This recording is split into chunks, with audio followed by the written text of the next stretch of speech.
Hi, I'm going to do the chemical and physical changes lab for you. Make sure you're writing down observations of everything that I'm mixing together before I mix it and then after. So make sure you note every detail that you can.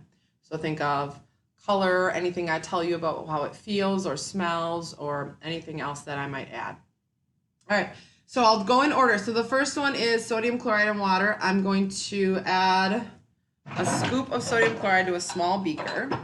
All right, so I'm actually going to grab a smaller one over here. Okay, so I've got a 150 milliliter beaker. Sodium chloride is just table salt. So it says to add a scoop. Using a scoop, add a small amount. All right, so here's what it looks like before. You know what table salt looks like. All right, just these little white crystals. I'm going to add it to my beaker. And then it says slowly add a small amount of water. So when it says just water, it doesn't say distilled. I'm just going to use tap water right here.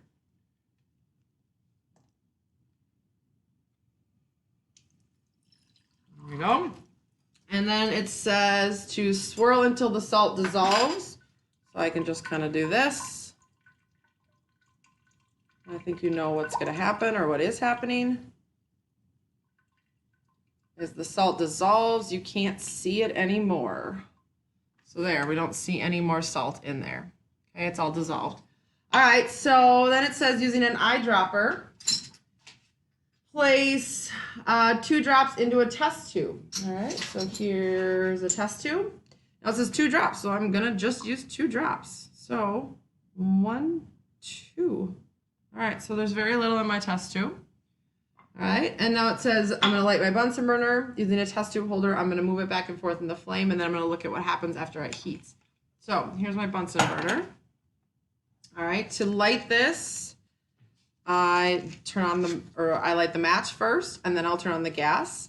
I've got both my valves just open a little bit.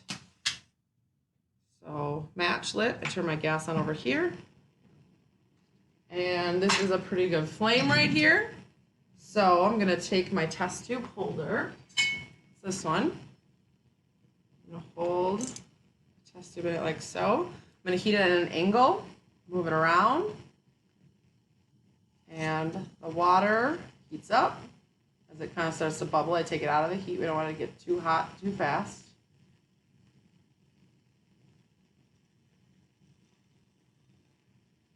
Okay, it says move it back and forth until the solution evaporates, and then after the tube cools, examine the residue. So I'm going to turn this off. So here's the residue. It's this white kind of solid that's inside there. All right, so I want you to make note of that. And if you want to write down what you think it is, you hopefully know what it is. All right, so that is part 1. All right. Part 2, let me move this out of the way. We've got magnesium metal and hydrochloric acid. It says add hydrochloric acid to a test tube until about 1/4 full. So a small test tube. So I'll put this here. So here's my small test tube. All right, move it here. All right, hydrochloric acid. About 1/4 full. So there we go. So clear, colorless solution here. All right, and then it says to get a small piece of magnesium ribbon. So magnesium is just kind of a silvery gray metal. This ribbon is just like a little kind of strip of it, and it's really flexible. Like I can bend it and fold it. Like I'm gonna fold this up. Okay. It says to place it in the test tube and then immediately hold a stopper over the test tube. So here's a rubber stopper. I grabbed one that's too big to fit inside the test tube because I don't want it to actually be in there. I just want to hold it over the top. So I'm going to put this in here. So note what happens. I'm going to hold the test tube over it. I'm going to put it in here. All right. And then it says when the reaction stops, so we're seeing bubbles, right? We see the gas coming out. Okay, when it stops, which it stopped now, we're going to light a wood splint. So here's a wood splint. It's just like a stick that I'm going to light with my matches. And then I'm going to put this into the top part of the mouth of the test tube, and I'm going to see what happens to the flame. All right, so I'm going to light this.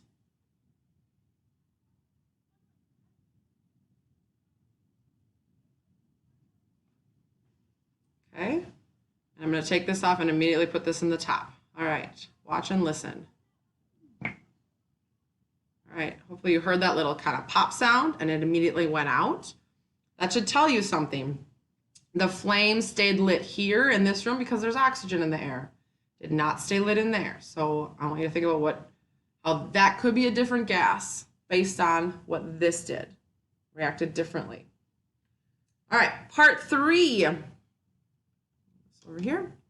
Part 3 says put 10 drops of silver nitrate in a small test tube and then 10 drops of sodium chromate in a different test tube. So got 2 little test tubes here. And the silver nitrate, I'll put in this one and then I'll show you what it looks like. 1, 2, 3, 4.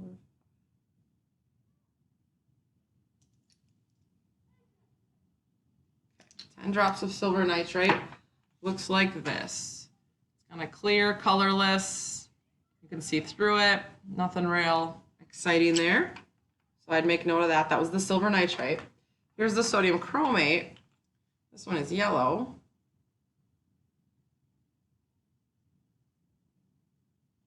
All right, 10 drops of this one. It's yellow. It's still see-through, right? You can still see through it, but it is yellow. All right, then it says to pour the contents of the second tube into the first, observe and record. All right, so this one into this one. Ready? Ooh, all right, so you should have seen something happen there, and then note about how you can see through part of it but not the other part. So think about what that means in terms of your signs. All right, so that is the second one there, or sorry, the third one. All right, next one, we get to go back to our Bunsen burner. All right, it says get a small piece of magnesium metal, so I'm going to get another piece of that magnesium ribbon. All right, and then it says to hold it in the crucible tongs and put it in the Bunsen burner flame. So these are my crucible tongs, no rubber on the end. All right, and then it says not to stare at the metal as it burns because the bright light can damage your eyes, so even over video possibly.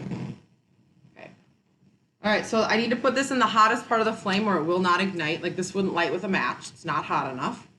And the hottest part, I don't know if you can see the flame very well. No, probably not, but I'm trying to figure out where you can see it. You can see maybe like right around here, this part right here, is where you've got a brighter blue flame and then a little bit lighter outer flame. So the top of that bright blue flame is the hottest part. So I'm going to put this right in there and you'll see it kind of glow at first and then get brighter. Some pretty sweet sparks. All right, so now look at, oops, and it just fell. Here's what I have left. Look at what's left behind. Think about how that changed and make your observations. Okay. The other part gets kind of crumbled on the table, so you can see here's a before and after side by side. All right. And then the last one, I'm going to take hydrochloric acid again. I'm going to measure it out in my graduated cylinder. So here's my graduated cylinder. I'm going to measure out 10 milliliters, and here is where I'm going to take the cap off to pour. And when we measure in a graduated cylinder, we always get eye level, and we're looking for that bottom of the meniscus, the dip there. It's going to be at 10 because that's what I'm looking to have for my volume.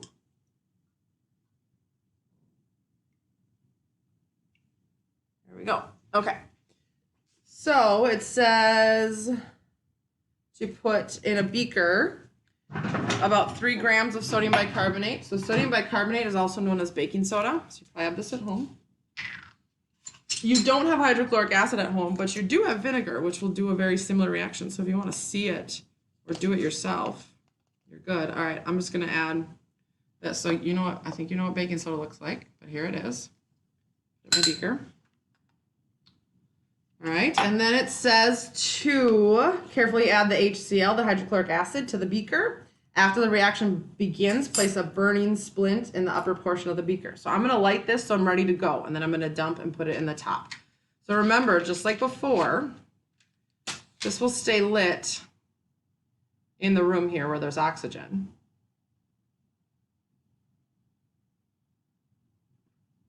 But let's see if it'll stay lit in this. And you can hear the gas, you can see the bubbles. When I put the flame in here, it just goes out. Now it didn't make that pop like the other one did, but it did go out. So it didn't go out as quickly, but the other one, this one did make it go out. So make note of that. And now here's what it looks like afterwards. It's kind of a white cloudy liquid. Okay. Those are the 5 experiments. So rewatch if you need to get any more data on before and after the reaction. Think about the 4 signs of a chemical change. Were we able to reverse it back to what we started with? That's a sign of a physical change. And once your data is completed, you can start to work on the analysis.